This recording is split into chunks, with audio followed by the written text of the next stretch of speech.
Alrighty, hey guys, this is the first episode of The Drone Zone. This series will cover all things drone related, the future of drones, its impact on modern and future life, and in each episode I'll be discussing a different aspect of drone use. So firstly, my name's Nick. I am a proud owner of a DJI Phantom 4 drone. However, for this first episode, I won't actually be discussing recreational drone use, but I will be discussing the weaponization of drones. This podcast will kind of act as an installment of news, kind of like the Philip DeFranco show, except much shorter and less professional. So each week I'll have a different topic about drones. I'll kind of go into it for a bit and discuss its issues and impacts and all that type of stuff. So yeah, that's going to be what the Drone Zone's about, and for anyone listening, thank you, and I look forward to going further into this. So just recently, in Venezuela, their president was the target of a drone assassination attempt as he was giving a speech. Fortunately, the drones missed their target and instead slammed into an apartment building where they exploded. However, it brings forth this notion of the danger that weaponized drones pose to society and individuals. This same tactic of homemade weaponized drones has also been used by the Islamic State. 2 soldiers of the Kurdish forces were killed in Iraq from explosives attached to a regular drone, just like you can buy from a store.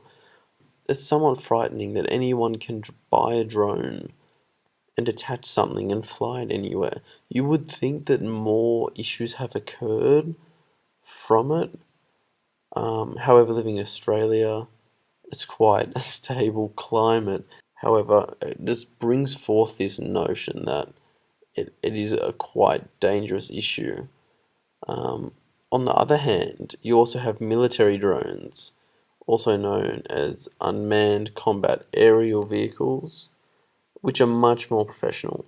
They look somewhat like a hybrid between drones and aeroplanes and are remotely operated with no human pilot.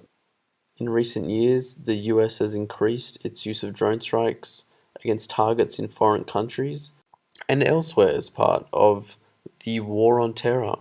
In 2015, the total death toll of US drone strikes actually estimated to exceed 6,000.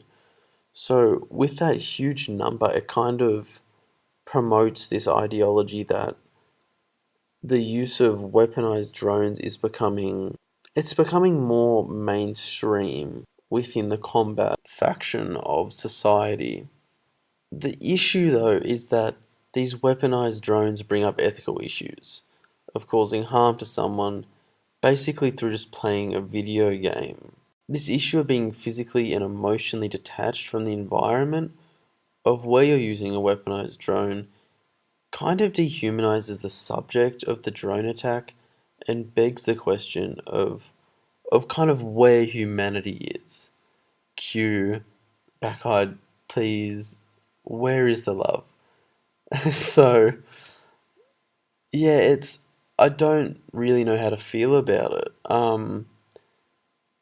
It is important that as drone technology and tactics develop in the future, these military decisions are still made cautiously, as the potential outcome of using weaponized drones improperly would be horrific.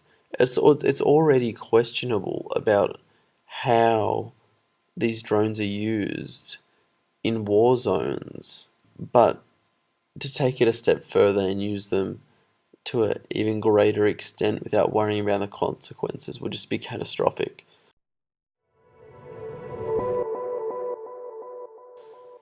But yeah, that's my first installment of the Drone Zone. In forthcoming episodes, I'll be discussing different topics surrounding drone technology. So thanks for listening, and I'll catch you soon on the next episode of the Drone Zone.